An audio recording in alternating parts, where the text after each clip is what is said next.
Hey guys, Jason here, and I am so excited for Thanksgiving, okay? We're gonna be bringing you Gobblepalooza, okay?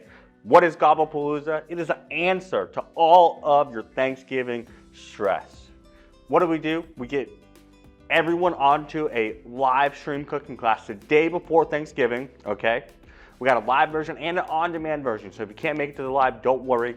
We got the on-demand version ready for you. And we're gonna show you how to make everything for Thanksgiving except the turkey. We'll show you how to brine it.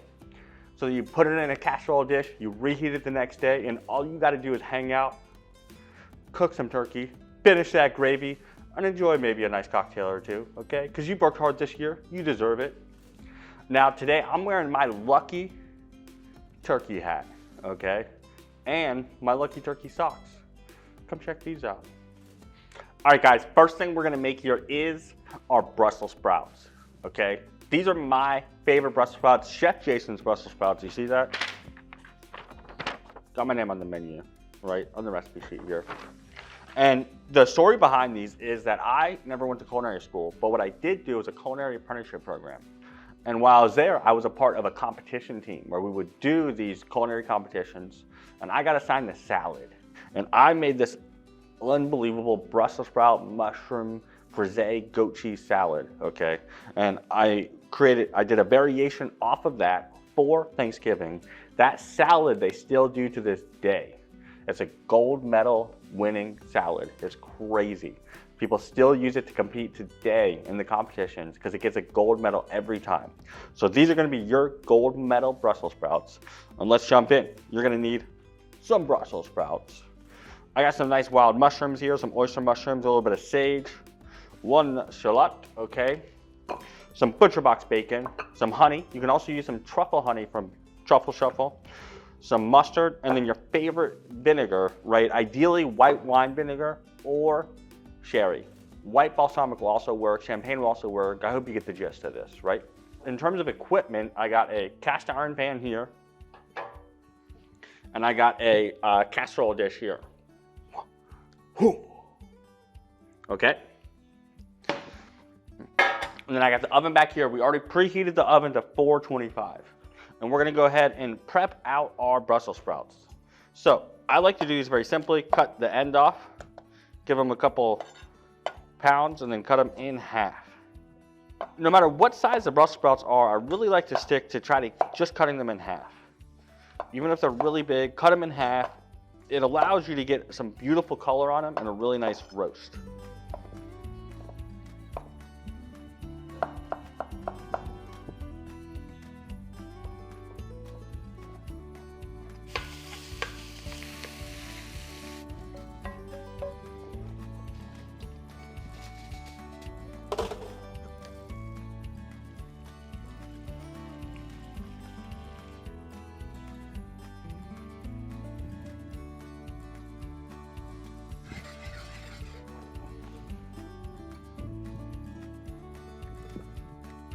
And bam, just like that, we got our Brussels sprouts locked and loaded for Thanksgiving. We're just gonna cover these. Next day, heat the oven up, put them until they get hot, put them on the table, and I promise you, everyone's gonna love these. If they don't have something to be grateful for, now they do, okay? Happy Thanksgiving. The Thanksgiving potatoes can either be a complete success or a complete disaster.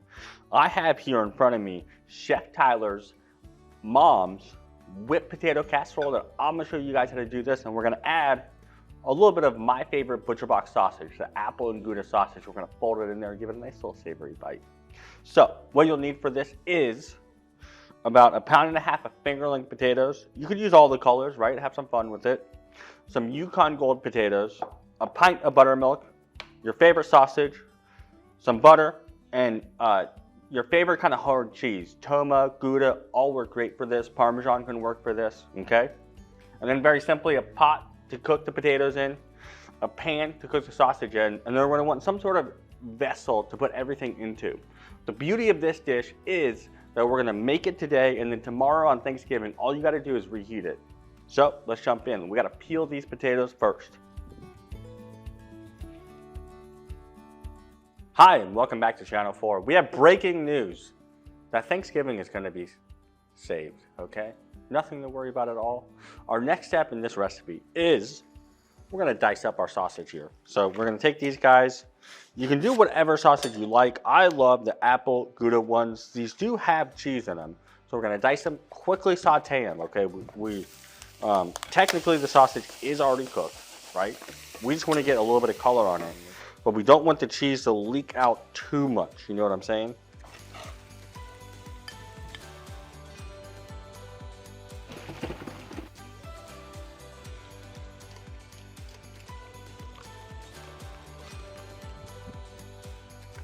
Nobody can compete when it comes to potatoes. For Chef Tyler's mom's potato whipped casserole over here. We folded in a little bit of Apple Gouda sausage. This came out so tasty. And now look at this. The potatoes are done. It's not even Thanksgiving. All we got to do is pop the lid on this. Voila. Heat it up in the oven tomorrow and everybody's going to have a great time. Thank you guys for cooking with us. I hope you have an unbelievable Thanksgiving. I am grateful for you, okay? Bye guys, I'm gonna keep eating this. This is gobble gobble. It is time to stuff that turkey, okay? Not really actually, we're just gonna make stuffing, okay? And I'm gonna show you guys a great simple recipe to make some stuffing. We got a bonus tip here. If you got some of that ground pork, okay?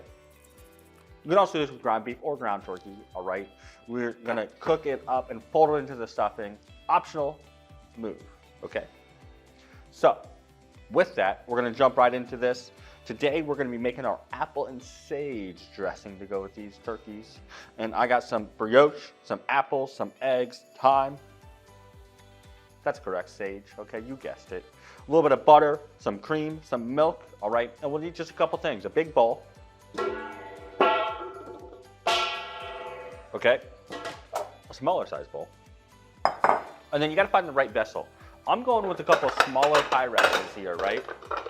And the goal is to spread this out and get some nice layers, okay? And then last but not least, we're gonna need a saute pan, okay? One each saute pan for this recipe. And so we're gonna jump right into this. Go ahead and preheat your oven to 350 degrees.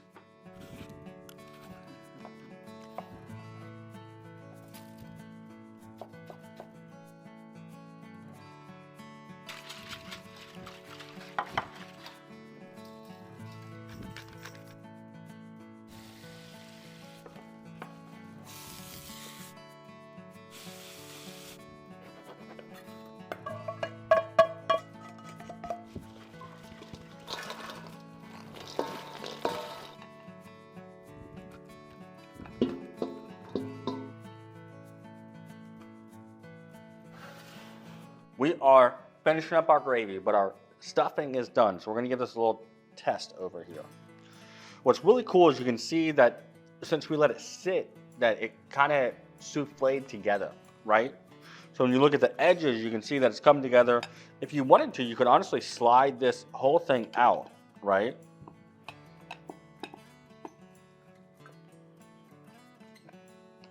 That's how well it all came together. I wouldn't necessarily suggest serving it like that, but it's cool to look at. And so we're gonna cut this in half.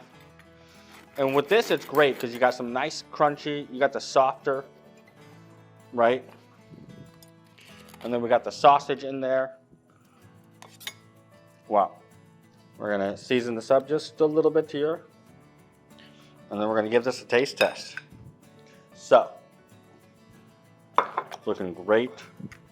Wow, really nice stuffing. This is gonna be awesome with some turkey, with a bit of gravy.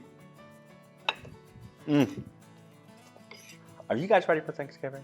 I know I am, okay. One of my favorite things is the gravy, and I got an awesome, very, very, very, very simple gravy recipe to show you that ideally you'll start doing it right before you start cooking the turkey, okay? That way you can use the turkey juices the same day, and it is crazy simple. We'll just need some stock, a little bit of cooking oil, okay? Beautiful graza over here. And then I got some sage, bay leaves, peppercorns, and garlic, an onion, okay? And then some celery. Celery has like a flavor enhancer, right? And then we're gonna thicken this actually with a little bit of cornstarch, right? This is a trick known by chefs all over the world, and it works every time, okay? Bam, bam, bam, bam. Let's jump right into this.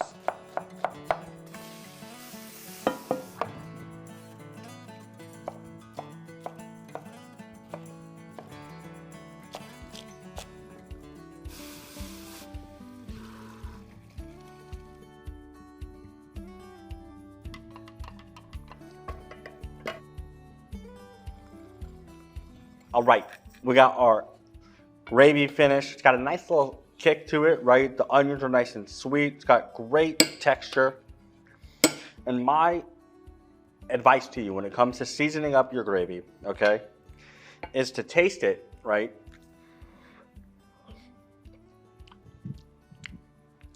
And once you naturally want to taste it again and again and again, then it's ready, okay? It's called the 3-spoon rule. You'll lick the same spoon 3 times. All you gotta do is keep it warm, pop it in your gravy boat, okay? And then you'll have a incredible gravy to go with Thanksgiving. Wow. I'm gonna tell you guys the easiest way to brine your turkey. Now there's the traditional way that a lot of people know about, which is a wet brine, which is where you got to figure out how to basically put a 50-gallon bucket inside your 20-gallon fridge, right? That's an exaggeration, but you get what I'm saying. It's always a little bit difficult. Now, I got a method that as long as you got enough room in your fridge makes it so easy. You take your turkey and defrost it a couple days prior, right? And then we're gonna do what's called a dry brine, okay?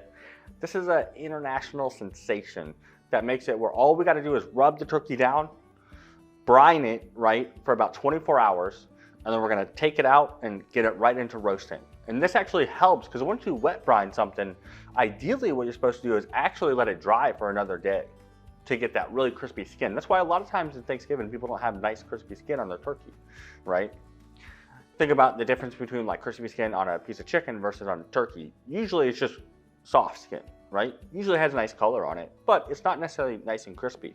What this will do is allow us to get a really nice crispy skin, get that beautiful effect from the brine, and a lot of flavor into it. So what do you need?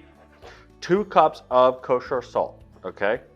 A 1/2 cup of brown sugar, right? A 1/2 cup of ground black pepper, a couple lemons, and some parsley. We're gonna mix the pepper and the sugar together. We're gonna whisk this up. Perfect. Next thing we're gonna do is zest the lemons right in. I love the aroma that this gives. And this is a beautiful lemon herb brine, okay?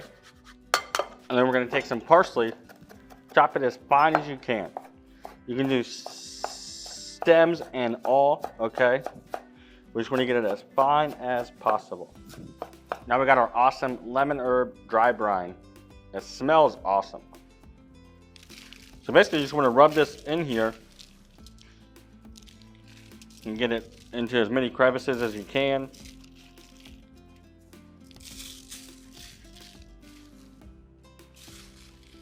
It's going to get a little messy, that's okay, but look how much easier this is than trying to actually brine this thing. Do your best to get it underneath the hard spots. All in the wings, on the legs, okay? Rub this turkey down. It's a nice salt scrub, baby. Oh yeah. And so we'll do this for up to 8 to 24 hours. The longer the better, but 8 hours will get the job done. I'm gonna find some room in my fridge, pop this right in, clean up this mess. We'll be back. All right, it's the final countdown over here. It's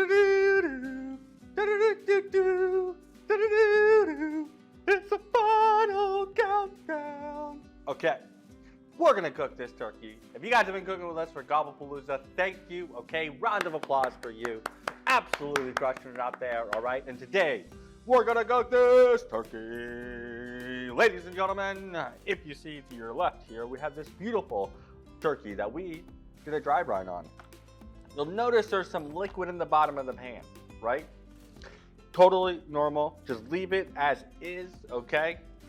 set this behind you for now. And we're gonna make some Cajun herb butter. You will need some softened butter, right?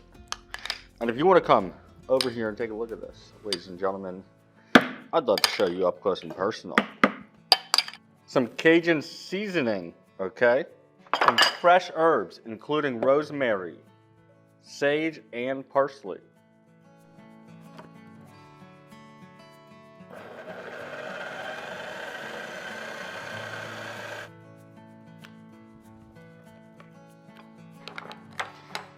Now we're gonna get our roast pan ready.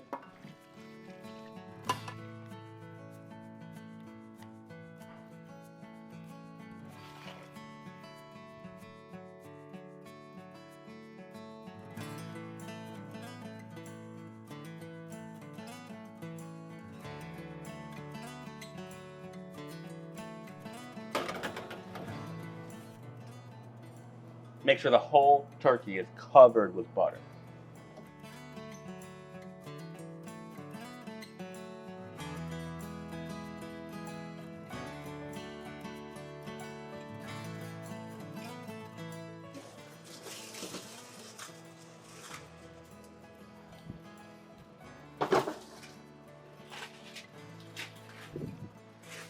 Wow. So we got this bird roasted in the oven, and this is truly just the simplest way I can think of to cook the turkey. A couple of things we did differently here, right? We didn't stuff the cavity. Why? Well, there's really no reason, right? We got all these beautiful aromatics down below. Other thing we didn't do is truss the turkey. It looks great when you truss it. It's picture perfect. But now look how crispier the whole bird is, right? We got air rotation on this entire thing, and the skin is crispy, right? And then the dry brine sat on it, right? So now I can literally taste it. It's salty. What does that mean? The turkey's gonna be seasoned. So I'm really excited about this. This is gonna come out really nice, okay? And you can see down below, we got these awesome juices, okay? We can use that to fortify our gravy. If you remember in the video with the gravy, where's that turkey juices? That was me saying that's when you can add the turkey juices, okay? So this is gonna be awesome. I am so excited for you guys to have an amazing Thanksgiving. I think it's so cool you've been cooking along with me. And if you got any questions or issues at all, we're gonna have a way to help solve those, okay? It's gonna be in the description below. Thank you so much. Have an incredible day. Happy Thanksgiving out there. You guys are incredible. Bye!